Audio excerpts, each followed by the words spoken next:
I'm Sammye Ruth Scott, and I'm young and great. My name is Sammye Ruth Scott, and I am an A&R for Atlantic Records. So I cultivate and put together projects for various artists and individuals.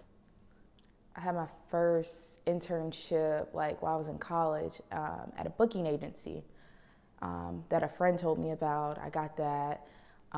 Was there for 2 years because my ultimate goal was to learn all facets of the music industry because I never wanted to be able to walk in a room and not touch base on something or a particular topic.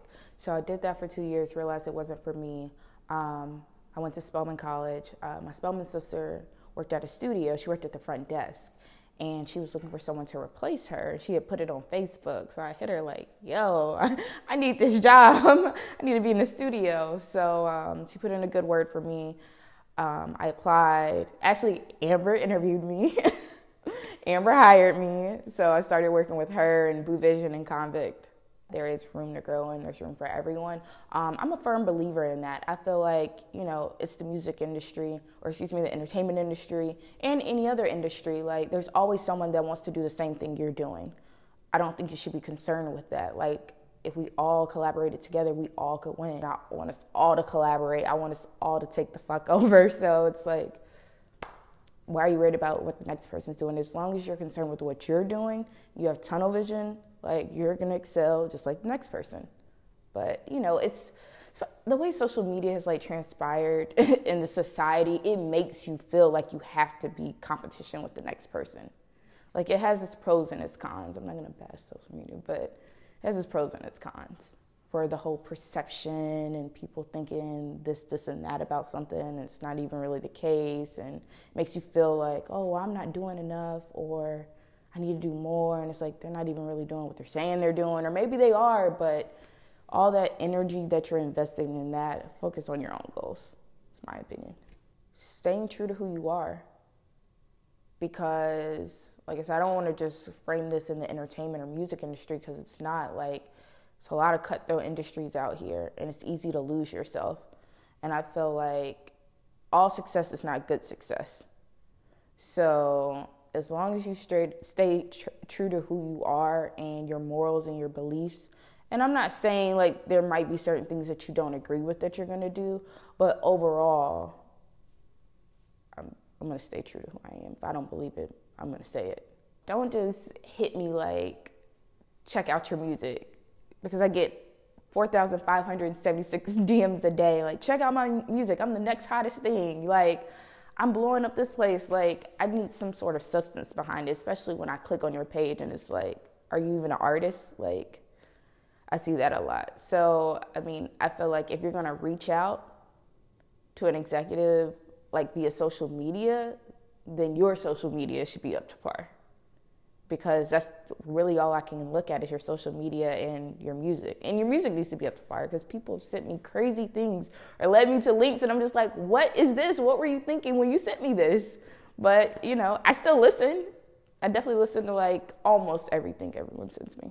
I keep going because I keep my eye on the prize, and I'm I've done too much to get where I am today.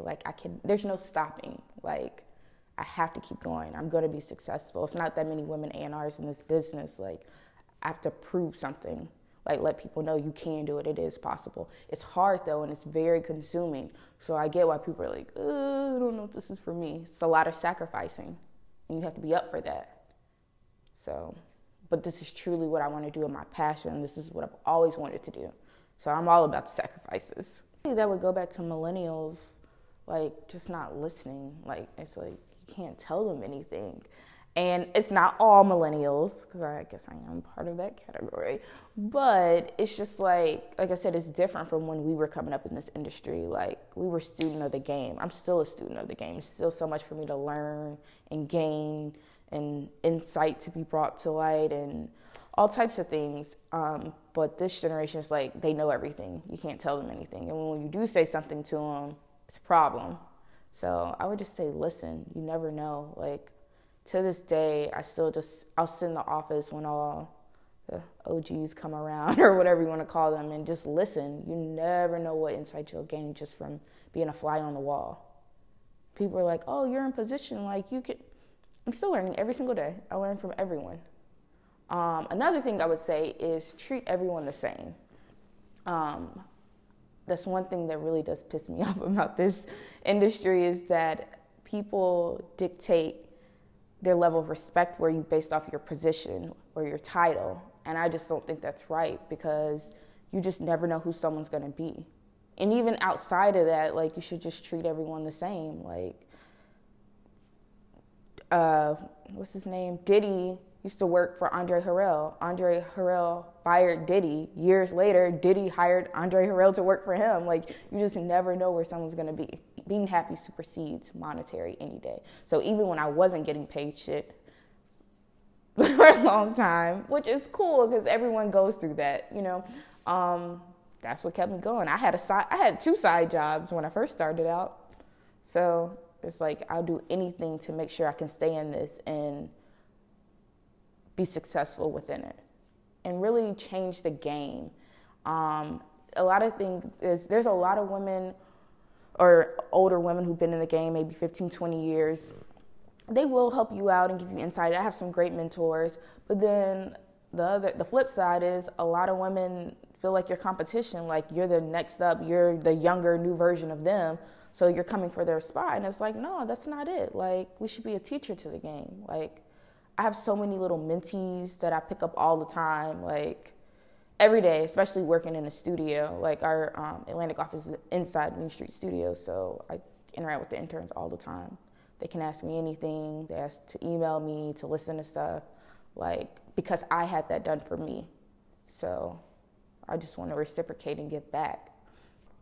Yeah, before you walk into any room, I don't care who it is, or an interview, whatever the case might be, go into the studio just to have a simple meeting, something you might think that is simple. You never know what that can turn into. So it's like, you never want to walk into a room and not be able to tell somebody something about themselves, because then they find that impressive. Like, oh, they took the time to really figure out what I do, where I came from, what got me to where I am today. Like, all that matters. That's impressive, because a lot of people won't take that little extra time to find out that information. So I think that's extremely important. That's when, I don't care if it's the music industry, if you're going to a Fortune 500 company, do your research. You should know what year the company was started, who found the company, who are the current CEOs, COOs, whatever the case might be. That's very pertinent. And like I said, that's impressive. Anybody that can walk in a room and tell me something about myself, I'm taking an extra look at you.